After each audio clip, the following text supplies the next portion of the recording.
రాష్ట్ర ముఖ్యమంత్రి వర్యులు గౌరవనీయులు నారా చంద్రబాబు నాయుడు గారు ఈ నెల 30వ తేదీ శనివారం నాడు రాయదుర్గం నియోజకవర్గం బొమ్మనహాల్ మండలం నేమకల్ల గ్రామంలో పెన్షన్ల పంపిణీ కార్యక్రమంలో స్వయంగా పాల్గొనబోతా ఉన్నారు.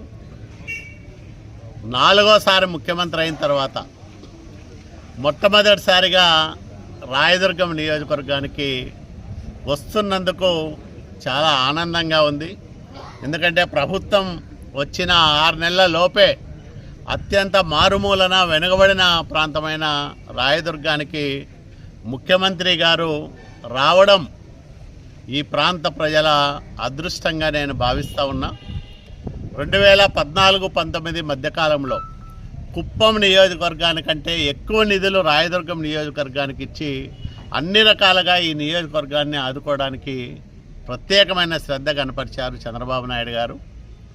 అంటే ఈ ప్రాంతం పట్ల, ఈ ప్రాంత ప్రజల అభివృద్ధి పట్ల ఆయనకున్న చిత్తశుద్ధి, అంకిత భావానికి ఆ 5 ఏళ్ల కాలంలో ఆయన మంజూరు చేసిన అభివృద్ధి కార్యక్రమాలే కొలమానాలు.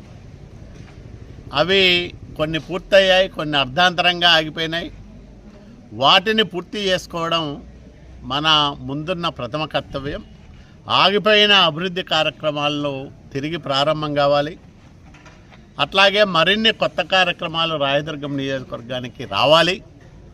ఇది ఈ 5 సంవత్సరాల కాలంలో ఈ ప్రాంత ప్రజలకు కలగాల్సిన మేలు. దానిపైన ముఖ్యమంత్రి గారితో మాట్లాడి ఆయనతో వరాలిప్పించుకొని రాయదుర్గం సమగ్రాభివృద్ధికి, ఈ ప్రాంత సర్వతోముఖాభివృద్ధికి, ప్రజల జీవన ప్రమాణాల మెరుగుదలకి, ఉపాధి అవకాశాలను పెంచడానికి ప్రధానంగా మేము గతంలో ఏదైతే చెప్పామో రాయదుర్గం నియోజకవర్గంలో 1,00,000 ఎకరాలకు సాగునీటి సౌకర్యం కల్పించినప్పుడే నాకు సంతృప్తి అని, దాన్ని నెరవేర్చడానికి ముఖ్యమంత్రి గారి పర్యటనను పూర్తి స్థాయిలో సద్వినియోగం చేసుకుంటానని మాట ఇస్తా ఉన్నా.